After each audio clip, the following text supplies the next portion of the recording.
네, 오늘도 우리 3부 예배 자리에 오신 우리 젊은이 예배 자리에 오신 우리 성도님들을 주님의 이름으로 환영하고 축복합니다.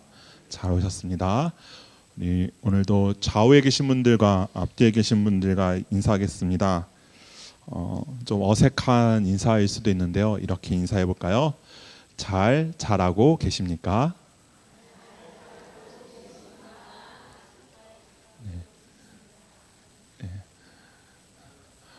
답을 하셔야죠. 다 묻기만 하고 답을 아무도 안 하세요? 네. 잘 자라고 계시죠? 네, 아멘입니다. 잘 자라고 계실 줄 믿습니다. 제가 잘 자라고 계시느냐라고 했을 때 이 잘하다가 어떤 의미일까요? 네, 맞습니다. 네, 믿음, 신앙에 관련된 것입니다. 난 이미 다 잘하는데 하시는 분들 계신가요? 방금 전에 제가 잘 자라고 계시냐라고 인사드리라고 했을 때 이미 난 다 잘하는데 라고 생각하신 분들은 아마 다른 것을 생각하셨을 텐데, 제가 드려 달라고 말씀드릴 때는 믿음에 대한, 신앙에 대한 것이었습니다. 어떠세요? 믿음이 잘 자라고 계십니까? 아멘. 네, 잘 자라고 계실 줄 믿습니다. 우리 성도님들은, 우리 어른분들께서는, 장년분들께서는 잘 자라고 계실 것 같지만 아직 미흡한 우리 청년들이 있기에, 네, 그래서 제가 오늘 이 믿음의 성장에 대한 말씀을 좀 함께 나누고자 합니다. 아직 자라야겠죠? 아직 덜 자랐죠? 네. 아닌가 봐요. 아무도 호응을 안 해주네요. 우리 청년들도 난 잘 자라고 있는데 라고 생각하신다면 앞으로도 계속 잘 자라기를 바라는 마음으로 들어주시기 바랍니다. 오늘 우리가 창세기 14장을 읽었습니다. 네, 창세기 14장은 아브라함을 떠난 롯에게서 일어난 그런 어떤 사건의 진행이 기록이 되어 있습니다. 창세기 14장 앞부분에 기록된 내용을 통하여서 우리는 당시에 큰 전쟁이 있었다라는 것을 알 수 있습니다. 어떤 전쟁이었을까요? 이 전쟁, 어떤 전쟁이었을까요? 이 전쟁은 나라와 나라 간의 전쟁이었습니다. 나라와 나라 간의 전쟁이었고요. 나라와 나라 간의 전쟁뿐을 넘어서서 나라들과 나라들 간의 전쟁이었습니다. 어떤 나라들과 어떤 나라들의 전쟁이었을까요? 보면 우리 읽진 않았는데요. 14장 1절과 2절에 어려운 단어들이 적혀 있습니다. 발음하기 어려운, 어색한, 평소에 잘 보지 못한 그러한 단어들이 있죠. 시나라 왕 아브라멜과 엘라살 왕 아리옥과 엘람 왕 그돌라오멜과 고임 왕 디달, 얘네들이 소돔 왕 베라와 고모라 왕 비르사와 아드마 왕 시납과 스보임 왕 세메벨과 벨라 곧 소알 왕과 싸웠다라고 합니다. 1절에 기록된 나라들과 2절에 기록된 나라들이 싸운 거예요. 왜 싸웠을까요? 왜 전쟁이 일어났을까요? 지금 전쟁이요, 얼핏 봐서는요, 되게 죄송해요. 제가 갑자기 단어가 생각이 안 나는데 그냥 넘어갈게요. 생각이 안 납니다. 네. 지금 단어가 갑자기 생각이 안 나서요. 네. 되게 좀 이렇게 제가 드리고 싶었던 말씀 뭐냐면 이렇게 딱 공정한 불공정한 싸움이었어. 불공정한. 그러니까 정확하게 뭐 한 나라다 한 나라, 두 나라, 세 나라가 아니고요. 5개 나라와 4개 나라의 싸움이었습니다. 5개 나라와 4개 나라의 싸움이었어요. 메소포타미아 지역에 있는 4개 나라와 가나안 지역에 있는 5개 나라 간의 싸움이었습니다. 왜 싸웠냐면, 왜 이 전쟁이 일어났냐면, 이 가나안의 5개 나라는 원래 이 메소포타미아에 있는 4개 나라 중에 하나인 엘람이라는 나라를 섬기던 그러한 나라들이었어요. 1절에 나와 있거든요. 엘람 왕 그돌라오멜이라고 나오는데요. 이 엘람이라는 나라를 섬기던 나라들이 2절에 있던 그 나라들이었어요. 그러니까 섬긴다라는 건 뭐예요? 뭔가 조공을 바치거나 뭔가를 바치거나 이런 거죠. 다르게 얘기하면 지배를 받는, 통치를 받는 나라들이었어요. 이 나라들이 지배를 받다가 계속 지배를 받으니까 와 좋다, 평안하다, 괜찮네 했을까요? 우리나라가 일본의 지배를 받았을 때 어떻게 했어요? 계속해서 그 통치에서 벗어나려고 했잖아요. 집에서 벗어나려고. 그러니까 얘네들이 이제 반발을 일으킨 겁니다. 우리 더 이상 이렇게 못 살겠어. 나 지배받지 않을래. 하면서 반발을 일으켰어요. 반발을 일으키니까 우리 이제 독립할래 했는데 이 엘람이라는 나라가 그래 그럼 너희 독립해. 너희끼리 알아서 잘 살아라고 했을까요? 아니죠. 우리나라 독립하겠습니다 했을 때 일본이 그래 너희 독립해 이랬나요? 아니죠. 그러니까 엘람이라는 나라가 얘네들이 이렇게 막 반발을 일으키니까 자기 주변에 있는 나라들과 합쳐서 이 나라들을 다시 짓밟으려고 한 거예요. 네. 그래서 이 메소포타미아 지역에 있는 엘람이라는 나라를 위주로 4개 나라와 가나안 지역에 있는 5개 나라가 전쟁이 시작되는 것이 14장의 그 시작 부분이었습니다.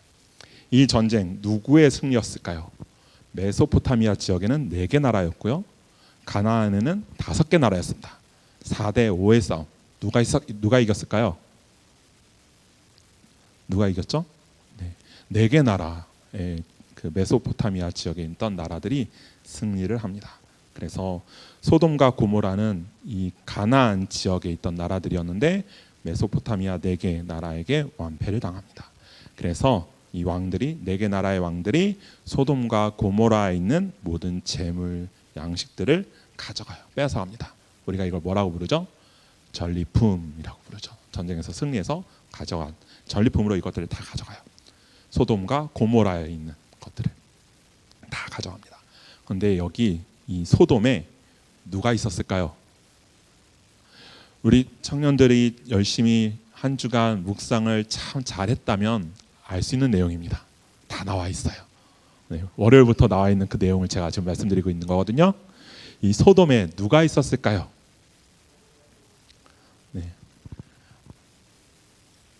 이 아브람과 헤어진 롯이 소돔에 있었어요. 네. 12절을 보면 14장 12절을 보면 소돔에 살고 있던 롯도 잡혀갔다라고 합니다. 제가 읽겠습니다. 12절인데요. 소돔에 거주하는 아브람의 조카 롯도 사로잡고 그 재물까지 노략하여 갔더라. 누가요? 승리한 나라들이. 네. 메소포타미아 지역에 있던 4개 나라들이 이것들을 다 가져가면서 거기에 있던 롯도 잡아가고 롯의 재물들도 다 가져갑니다. 롯의 가족들도 잡혀가고요. 재물들도 다 빼앗겼습니다. 근데 이 소식을 아브람이 듣습니다. 네. 자기 조카 롯이 소돔에 살고 있던 롯이 전쟁 때문에 잡혀갔다라는 소식을 듣습니다. 롯의 소식을 들은 아브람 어떻게 했을까요? 어떻게 했을까요? 우리가 오늘 읽은 말씀 14절 말씀인데요. 창세기 14장 14절 말씀을 같이 읽겠습니다. 함께 읽겠습니다. 아브라함이 그의 조카가 사로잡혔음을 듣고 집에서 길리고 훈련된 자 318명을 거느리고 단까지 쫓아가서. 아멘. 아브라함이 어떻게 했다 그래요? 자신의 조카인 롯이 잡혀갔다는 이야기를 듣고 사람들을 데리고 롯을 구하러 갑니다. 구하러 간 거예요. 몇 명의 사람들을 데리고 왔어요? 318명입니다. 되게 많은 숫자죠. 여기도 아직 318명 안 될 것 같은데 되게 많이 앉아 계시거든요. 여기 318명 안 될 것 같은데 되게 많은 숫자지 않을까요? 네, 아닙니다. 이게 지금 상황이 어떤 상황이에요? 전쟁 상황이에요. 전쟁. 어떤 전쟁이에요? 나라들 간의 전쟁이에요. 4개 나라와 5개 나라의 전쟁이에요.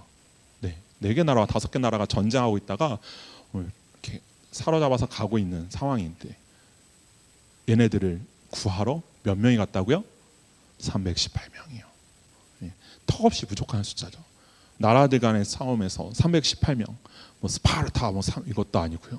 318명밖에 없는 그 사람들을 데리고 구하러 간 겁니다. 아무리 훈련되었다라고 하지만 이 인원은 결코 많은 숫자가 아니었어요. 많지 않다라고 하는 것도 부족할 정도로 턱없이 부족한 숫자였습니다. 그런데 아브람은 그 318명의 사람들과 함께 롯을 구하러 갑니다. 이런 아브람의 모습 어떻게 보여지시나요? 어떻게 느껴지세요? 좋은 말로 하면 용기 있어 보입니다. 네, 용기 있는 자입니다. 그렇죠? 우리는 이런 상황에서 흔히들 생각하는 사람이 있습니다. 다윗. 네. 다윗이 골리앗을 물리칠 때 되게 무모해 보이잖아요. 용기 있어 보이잖아요. 좋게 말하면 용기 있어 보이는 거고, 안 좋게 말하면 무모해 보이는 것입니다. 어떻게 보면 무모해 보이기까지 한 아브라함의 모습인데요. 앞에서 우리가 쭉 말씀을 보면서 볼 수 있었던 아브라함의 모습과는 사뭇 다른 모습이 지금 이 아브라함의 모습인 거예요. 왜? 어떻게 다를까요?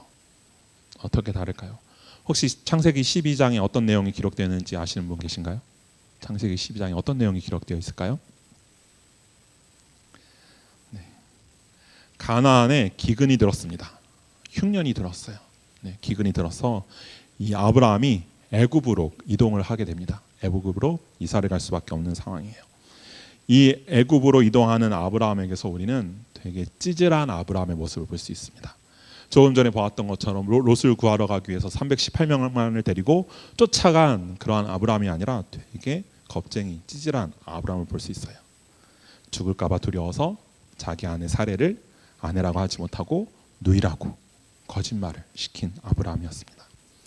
애굽으로 이사를 가던 당시에 아브라함은 가나안에 살고 있었어요. 그런데 애굽으로 이동을 합니다. 가나안 땅에 기근이 들었기 때문이에요. 가나안은 지역적으로 샘이나 큰 강이 부족해서요. 가뭄이 계속되면 그 피해가 커질 수밖에 없었습니다. 근데 아브라함은 유목 생활을 하는 사람이었어요.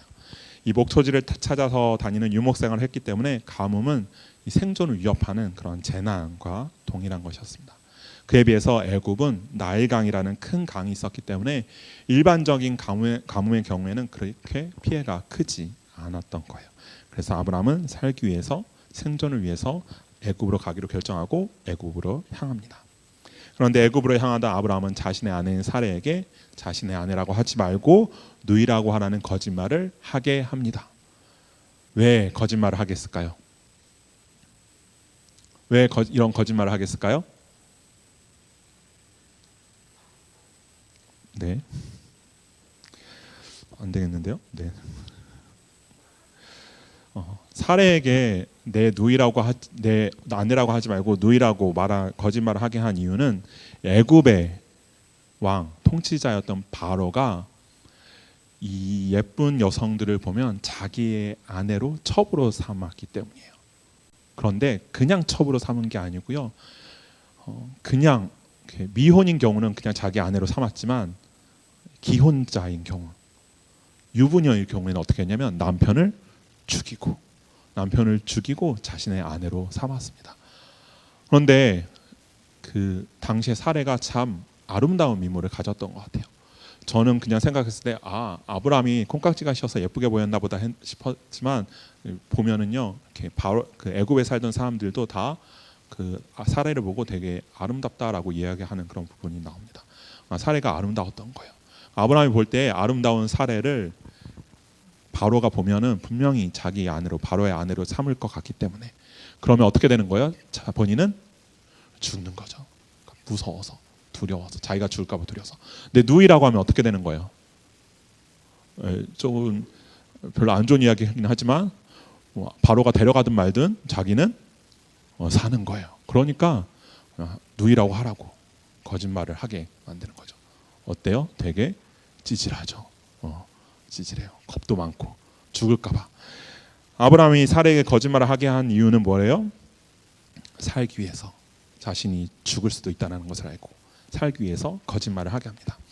이렇게 두려움이 많은, 겁이 많은 겁쟁이 찌질이었는데 그런 아브라함이 변한 거예요. 변했어요. 우리가 오늘 읽은 말씀에 보면 소돔에 살던 조카 롯이 잡혀갔다는 소식을 듣고 조금의 지체함도 없이 사람들을 데리고 겨우 318명만을 데리고 롯을 구하러 간 것입니다.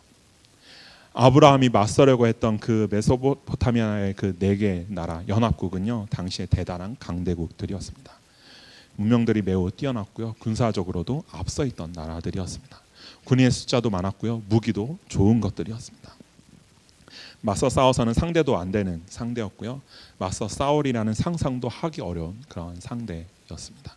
그럼에도 불구하고 아브라함은 롯을 구하기 위해서 담대하게 그들에게로 달려갑니다. 아브라함이 이런 이렇게 완전히 변화된 모습을 보일 수 있는 것은 이제 아브라함이 전적으로 하나님을 믿고 의지하며 신뢰하는 사람이었기 때문인 거예요. 아브라함이 무슨 일이든지 가능하신 그 전능하신 하나님을, 약속을 지키시는 신실하신 하나님을, 전쟁에서 승리하시는 하나님을 온전히 믿고 의지하였다라는 것을 알 수 있습니다.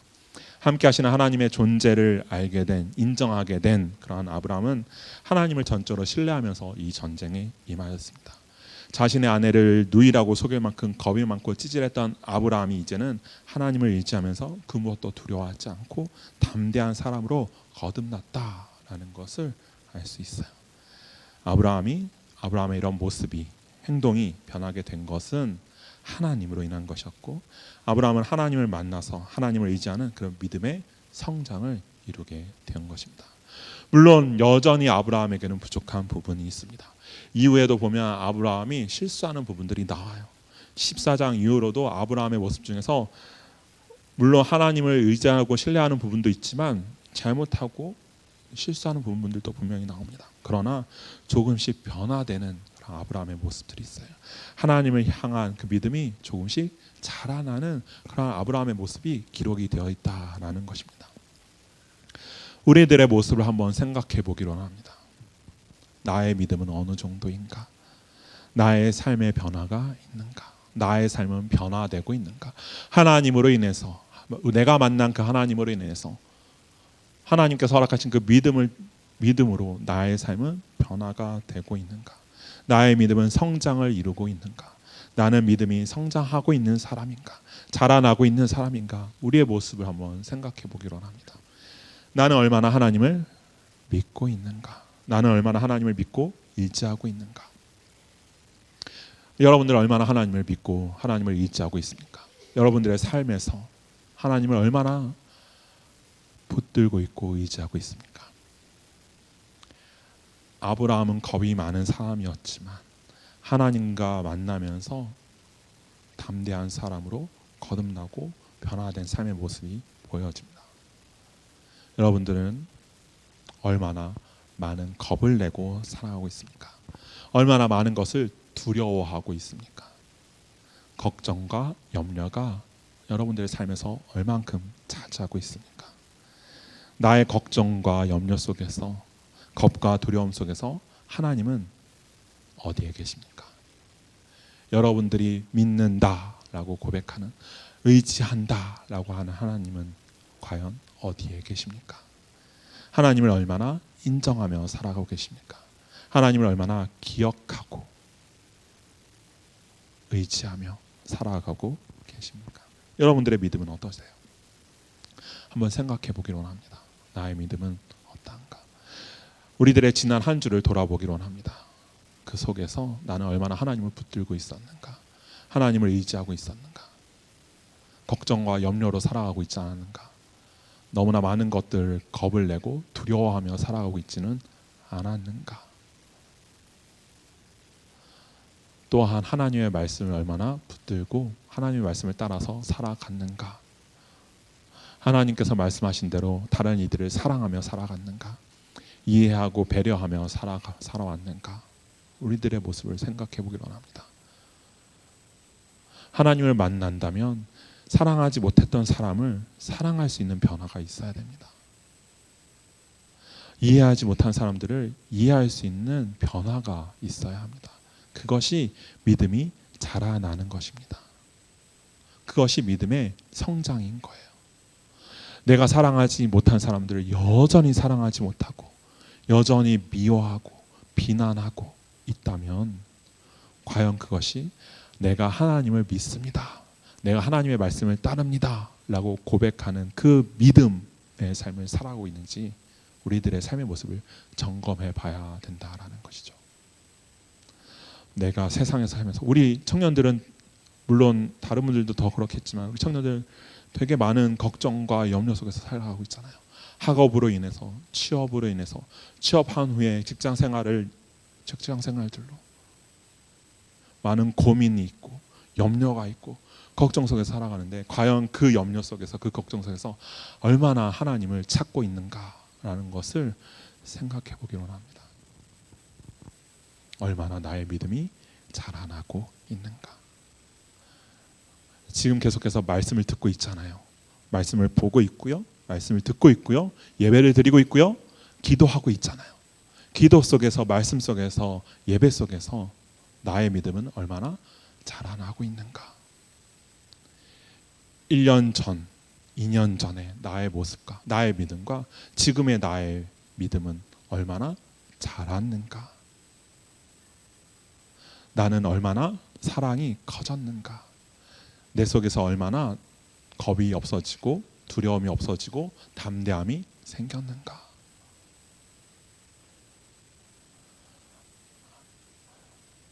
물론 살아가면서 항상 이렇게만은 될 수 없는 건 우리는 다 알아요. 하지만 올라가고 내려옴 속에서 꾸준히 올라가고 있는, 성장하는, 자라나는 그런 믿음의 모습이 우리 안에 있기를 원합니다. 우리는 믿음의 성장이 있어야 돼요. 하나님을 만나고 하나님을 경험하면서 함께 하시는 하나님을 인정하며 살아가는 우리는 하나님으로 인하여 하나님께서 허락하신 것으로 우리의 믿음이 점점 자라나기를 간절히 바랍니다. 우리에게도 부족한 부분들이 있어요. 그것으로 인해서 부족한 모습들이 분명히 있습니다. 그러나 계속해서 아무런 변화 없이 그저 계속 그렇게 부족한 모습으로만 하나님을 의지하지 못하고 하나님을 신뢰하지 못하고 여전히 걱정과 염려 속에서 살아가고 있다면 그것은 믿음이 자라나지 못한 모습인 거예요. 하나님을 향한 믿음의 고백을 당당하게 하지 못하고 있다면 세상을 향한 걱정과 염려로 가득하고 겁과 두려움에 깊이 빠져 있기 때문일 수도 있습니다. 세상을 향한 걱정과 염려로 가득하면서 겁과 두려움에 깊이 빠져 있으면서 아무도 사랑하지 못하고 계속해서 미워하고 있으면서 하나님을 믿는다라고 한다면 진정으로 진심으로 하나님을 믿고 의지하는 것이 아닐 것입니다. 그것은 결코 진정한 믿음이 아니고요. 진실된 고백도 아닐 것입니다. 믿음이 자라는 사람들은 믿음으로 변화된 모습이 있어야 합니다. 하나님을 의지하지 않던 모습에서 점점 하나님을 의지하는 모습으로, 하나님을 신뢰하지 못하는 모습에서 점점 하나님을 신뢰하는 모습으로, 하나님의 말씀을 따르지 못하던 모습에서 하나님의 말씀을 따르는 모습으로, 세상을 따르던 모습에서 하나님을 따르는 모습으로, 내가 중심인 모습에서 하나님이 중심인 모습으로 점점 변화되는 그런 모습들이 우리 안에 있어야 되는 거예요. 예배를 통해서 하나님을 만나고 말씀을 통해서 하나님을 만나고 기도하면서 하나님과 함께하는 우리에게 믿음의 성장이 있기를 간절히 원합니다. 성장하는 믿음이 우리 모두에게 있기를 간절히 소원합니다. 우리와 함께 하시면서 결코 우리를 떠나지도 버리지도 않으시는 그 하나님을 믿고 의지하며 담대함으로 하나님과 함께 믿음의 성장을 이루어 나가는 우리 모든 예배자들이 되기를 간절히 소원합니다. 기도하겠습니다.